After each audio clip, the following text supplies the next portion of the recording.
Hi folks, Jack Spirico with another survival podcast video. This is Hugelkultur project, and I should probably change it to projects part 3. Last time we showed you the below ground beds, and we might show you a little bit of that today. But we're actually working today on something that's really cool. What we're doing here, you can see the wood behind me, we're putting in a series of Hugelkultur beds directly on contour. This line behind me, where this wood is being laid down, is absolutely level from that stake all the way to the other end, and we'll show you kind of how it looks from a different angle toward the end here. But the way I got that done was using a very simple technology called an A-frame level, and that's this thing right here. Now I wanted to do this video to show you how simple an A-frame level is to build, and how you don't have to be a master carpenter or be able to do anything really complicated at all. This is just a couple pieces of 2x3 cut down to about 6 foot in length and then nailed together into an A shape. And I put a single nail into it so that they were able to be moved. I got them to about the position I want, and I took an old piece of scrap 2x4 and I nailed that, and I did measure the distance from where the 2x4 bisects the A-frame upright to the edge, and I made that distance the same on both sides. You really don't even have to do that. I learned how to do this the easy way from Jeff Lawton on one of his DVDs. And you can see my weight. It's not like I got a really fancy plumb bob designed to be perfectly in line with the axis of the earth or anything. I've got a piece of mason twine and an old piece of a sink, just like there was the downspout on a sink that was laying around. So it's heavy enough that the wind doesn't just blow it around. That's all you need. Then the only thing you really have to do is you have to calibrate it. And the way that I hung this is I just put a piece of a wood screw in there and hung that from the center. Is that dead center? I don't know. It's close as I can do it by eye. But again, it's not important. What you actually do, and I'll turn it around so you can see the line, is you go out and you get yourself a piece of 2x4 or 2x6 and a spirit level, and you use shims, and you make it dead level, and you check it with a spirit level. Once you get it dead level, you put this on there, and it'll be somewhere toward the center. And you can see that it's obviously going downhill at an exaggerated slope here, the string's here. Once you do that, you have to account for the fact that this is not a perfectly squared A-frame. So what you do is you mark your string, you turn it around, you mark your string again, and dead in between those two marks will be dead level. So you take that area and you make your main mark. Then all we have to do is we go wherever we're going to be putting this in. And you can see right here, obviously, I'm going downhill. It's a pretty obvious grade. As that comes up, your string comes back toward level. And you're looking for a point where the string bisects your mark. Once you have that, you have two level spots. You go and you take stakes or rocks or flags or what have you, and you mark your level contour line. And we get the cameraman to change the camera angle a little bit. Right in front of me, I have a series of stakes for a second bed that we'll be doing. You can see those are on dead on contour.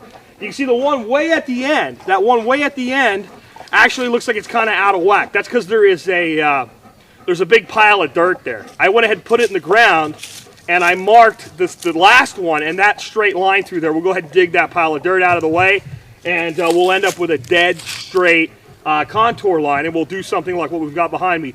So we're going to reposition the camera a little bit. I'm going to talk about the actual construction of the beds now that we know about contour and using an A-frame level. I'll be right with you as soon as I get rid of the dog again, guys.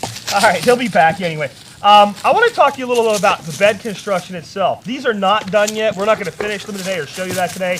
I'm going to make them about this high, and I'm going to make them out to about this wide. But I wanted to talk, I get a lot of questions like, can I use rotted wood? Do I use fresh cut wood? What do I use?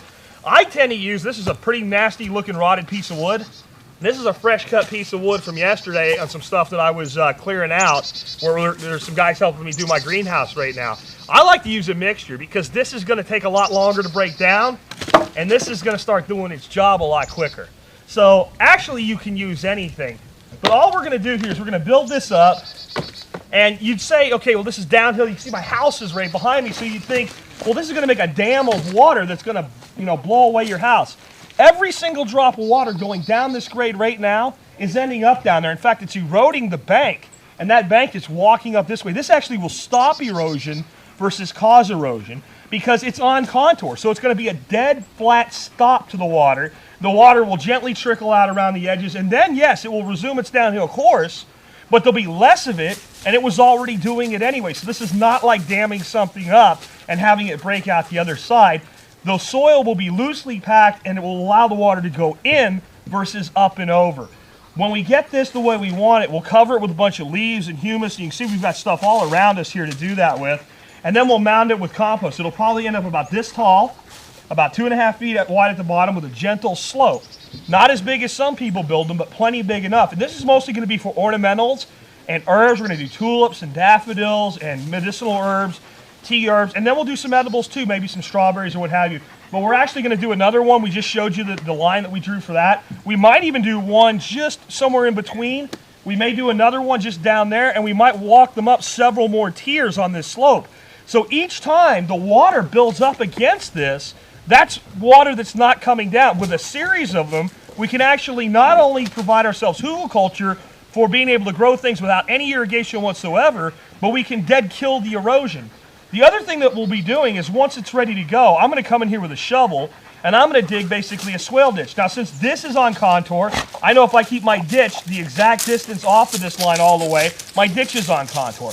So I'll dig a ditch about 1 foot wide, about 1 foot deep, all the way along here, and I'll throw that topsoil directly onto this pile. So now I've got two effects. I've got the swale, or the hugelkulture mound acting like an organic matter swale by stopping water, and I've got an actual swale ditch. Now remember, the key is that ditch has to be dead level. So when I rough cut the ditch, I'll come back with the A-frame level, and I'll take the A-frame level all along that ditch, and any place that's too high or too low, I'll level that out. And then I'll go ahead and fill that swale with leaves and organic matter. It'll look full, but it won't be full of dirt. It'll be full of humus, and that will be another way to put the water into the earth. Not only will I get a hydrated swale, not only will I stop erosion, not only will I be able to grow anything I want here with no irrigation whatsoever, the spaces in between the mounds will even be far more hydrated and far more irrigated. So basically, I'll be able to take and do a series of basically a hugelkulture mound, growing whatever we want to grow, and in between each mound, growing pasture for my chickens and my rabbits and things like that, and I'll never have to water it. This takes work. My wife was telling me yesterday how much work it takes, and we've got, I think, a picture of me hauling a huge log down here, one of these bigger ones in the back. And I'm like, yeah, it's a lot of work, but you do it once instead of doing it over and over and over again. So that's this project. We'll continue to update you on how it goes and how we build from here. We want to real quick just show you from last time where we dropped down the cover crop, how that's going. All right, so I just want to do a real quick, just a couple weeks ago we shot this, and you saw myself and my young helper. Mark, what's your kiddo's first name? Tyler. Tyler. You saw me and Tyler go ahead and cut down the buckwheat here. You can see there's no semblance of the buckwheat left at all. It's down into the ground, and we have coming up winter pea, oat, triticale, cayuse oat, and bell bean and winter pea. And the bell bean and winter pea actually hasn't really begun to germinate yet.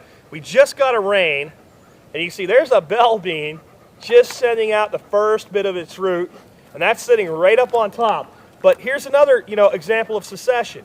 Because we have the oats and the vetch and everything, it's not sitting like this, right? Come on, Max, you gotta move, buddy, here. Right? It's not sitting like that on the open ground. It's sitting with this perfect little nursery of oat grass and vetch around it, and it's all just waiting, just like it did until it rained, and that'll germinate. Now the bell bean and the winter pea will come up. So we'll keep updating you on this, but again, you can see everything's doing beautifully. We did just get a rain, but that was the first rain since the last time we filmed this. Everything's growing perfectly, and we're not watering anything at all. And this is just the first year of a system that really gets better in its second year and beyond. With that, we'll wrap up this video, and we'll be back with another hugelkulture update on this whole project for you in a couple weeks.